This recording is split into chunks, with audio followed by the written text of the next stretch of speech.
The room stilled the moment he said it. "Right this way, Miss Walker." The server's voice wasn't casual, it was reverent, like he'd been briefed beforehand, like he knew exactly who I was. Forks froze mid-air. Champagne flutes quivered between manicured fingers. My father's face, so smug just seconds earlier, twitched, ever so slightly. They knew that name, just not me behind it, and that's when I smiled. I used to be Maddie, the family embarrassment, the artsy one, the creative black sheep among a flock of Ivy Leaguers and corporate sharks. I didn't choose their path, I chose mine: design, branding, storytelling. They called it dabbling. They mocked my tiny apartment, my thrifted clothes, my freelance gigs. "You still doing your little logos and blogs?" my sister once asked, slicing into her filet mignon like she was carving me out of her world. I played along. Let them believe it was a hobby. Let them laugh. I never corrected them, because I was building something. While they played dress-up with inherited privilege, I built a ghost empire, anonymous, powerful, and quietly lucrative. I launched a digital agency, hired under aliases, let others take credit publicly. My name? Never attached. Just initials, just a shadow in luxury campaigns, brand overhauls, corporate reinventions. But every empire needs a face eventually, so I chose one: Miss Walker, a name they'd never trace back to Maddie. Until tonight. I didn't plan to attend my father's 65th birthday dinner. It was hosted at Eclat, one of those hush-hush restaurants where reservations were more valuable than gold. They'd bragged for weeks about getting a private dining room there.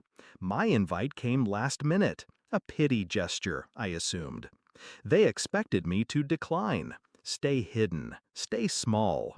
But I showed up, in black satin, custom-tailored, not a label they'd recognize, one of mine. Hair slicked back, minimal jewelry, confidence weaponized. They didn't recognize me at first. My brother whispered something about her actually showing up. My mother offered a brittle smile and commented on how refined I looked, like I was a rescued stray. I let them have their moment, right up until the server approached. "Miss Walker," he said, "we're honored. Your usual champagne?" Silence. Thick and immediate. My father blinked. "Wait, you know her?" The server chuckled nervously, glancing at me. "Of course, Miss Walker's agency rebranded our entire group. New identity, new clientele, complete transformation. You haven't seen the press?" I hadn't paid him to say that, but I didn't need to. Truth has a way of detonating when it lands. Flashback to 6 years ago. I'd shown them the pitch deck, one I'd spent months building. It was lean, elegant, aggressive. They laughed, said I was cute for trying. My mother warned me I'd be poor forever.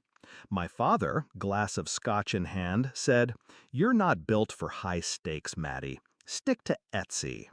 That night, I walked home in the rain, alone, shaking. Then I deleted my real name from everything, became Walker, ruthless, unattached, unapologetic. I worked 18-hour days, studied behavioral branding, market psychology, algorithmic targeting. I infiltrated their world through my work, redesigned banks, luxury retailers, tech firms. Their favorite products, reshaped by my hand. They never noticed, until now. My sister broke first. "Wait, are you saying you own this agency?" I turned slowly, took a sip of champagne. Let silence hang. Then, "No, I am the agency." Her jaw dropped. My mother went pale.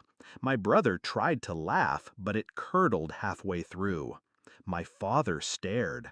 "You're Miss Walker?" he asked. I didn't answer. The maitre d' appeared moments later. The executive chef would like to personally thank you for your work with the brand, ma'am. If you'd like to tour the kitchen. I waved him off gently. I'm dining with family, I said. Family. The word tasted like ash. That night wasn't revenge, it was revelation.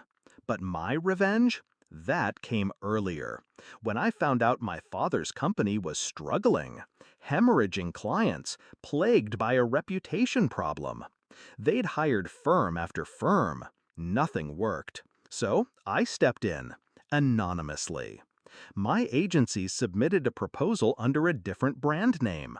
He never knew I was behind it. Signed over full branding authority.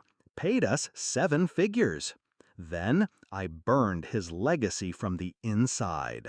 New messaging, new visuals, everything polished to perfection, except one critical element I manipulated: trust. I planted subtle seeds of unreliability in the brand voice, tiny inconsistencies, subconscious triggers, enough to erode investor confidence, spark rumors, leak client uncertainty. Stock dropped 11%. 3 board members resigned. They thought it was market volatility. It was me. As dessert arrived, I could feel the shift. They no longer looked at me with pity. They looked with fear.